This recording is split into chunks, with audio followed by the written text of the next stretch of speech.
আসসালামু আলাইকুম রহমতুল্লাহি ওয়া বারাকাতু।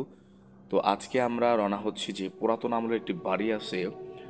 ওই বাড়িতে আমরা ঘুরতে যাচ্ছি। আমি লোকেশনটা এখন বলতে চাচ্ছি না, আপনারা যদি চিনার পরে বুঝে থাকেন তাহলে আপনার কমেন্ট বক্সে জানিয়ে দিবেন লোকেশনটা কোথায়।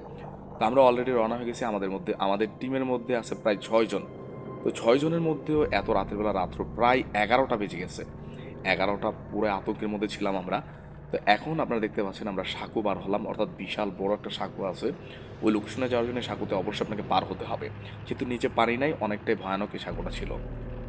তো আমরা নিচ থেকে আবার উপরের দিকে আসলাম, অর্থাৎ কেন সাঁকোটাকে ভয়ানক বললাম, নিচে পানি নাই, অনেক উঁচুতে মনে হচ্ছিল।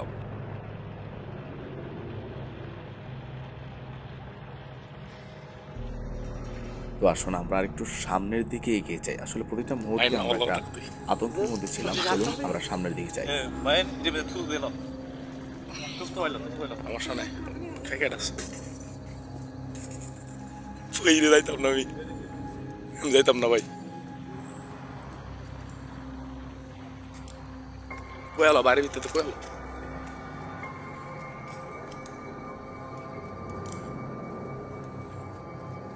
লাই লাই লাং তো জিগা তো। তো আমরা মোটামুটি একটি আতঙ্কের মধ্য দিয়ে আমরা কিন্তু এই বাড়িতে প্রবেশ করলাম।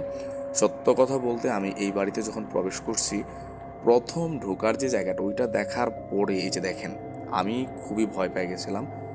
পরবর্তীতে আমি লাইট মেরে দেখলাম যে আসলে প্রকৃতপক্ষে এখানে কি আছে। তো মূলত এই বাড়িটাকে বট গাছ, অর্থাৎ বট গাছের মাধ্যমে, অর্থাৎ বিভিন্ন বট গাছের গাছপালা ডালপালা দিয়ে এই কোনাটা পুরোটা ঘিরে রাখছে, যেটা নাকি আপনি দেখলে প্রথমত অবস্থায় যে কেউ মানুষ আপনার ভয় পাবেন। দেখেন, এইখানে দেখেন জড় দিয়ে, অর্থাৎ গাছের জড় দিয়ে কিন্তু ভরপুর হয়ে আছে। আমি যেটা বলছিলাম আপনাকে একটু আগে, দেখেন। তো আমরা সকলেই তারপর আস্তে আস্তে এটার ভিতরে আমরা প্রবেশ করলাম।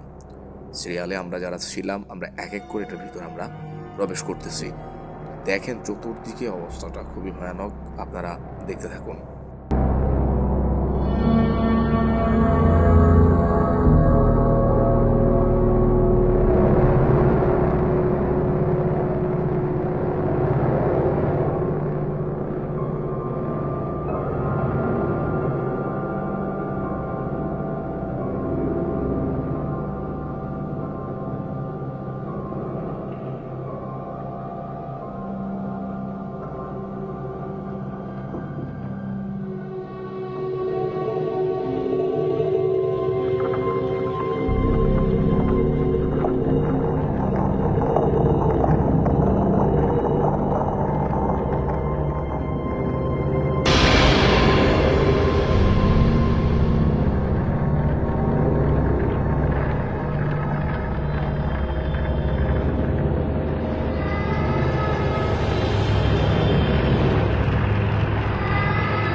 আমরা সমস্ত কিছু এখানে ঘুরলাম অনেকক্ষণ, ভিতরটা পর্যবেক্ষণ করলাম, দেখলাম বাইরের জায়গাটা আরো ভয়ানক। করে আমরা ওখান থেকে আমরা ভিতর থেকে বের হয়ে আসলাম।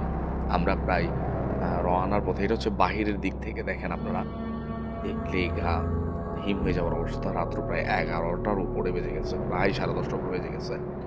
তো আমরা এখানে বাইরে থেকে কিছুক্ষণ ঘুরে দেখে আমরা ভিডিও ফুটেজ নিয়ে আমরা ওইখান থেকে আস্তে ধীরে লিভ নেওয়া, অর্থাৎ ওইখান থেকে আমরা চলে আসলাম। আমরা সকলেই ওটা থেকে প্রপারলি বের হয়ে গেলাম। বের হয়ে যাওয়ার পরে আমরা বাড়ির উদ্দেশ্যে রওনা হয়ে গেলাম।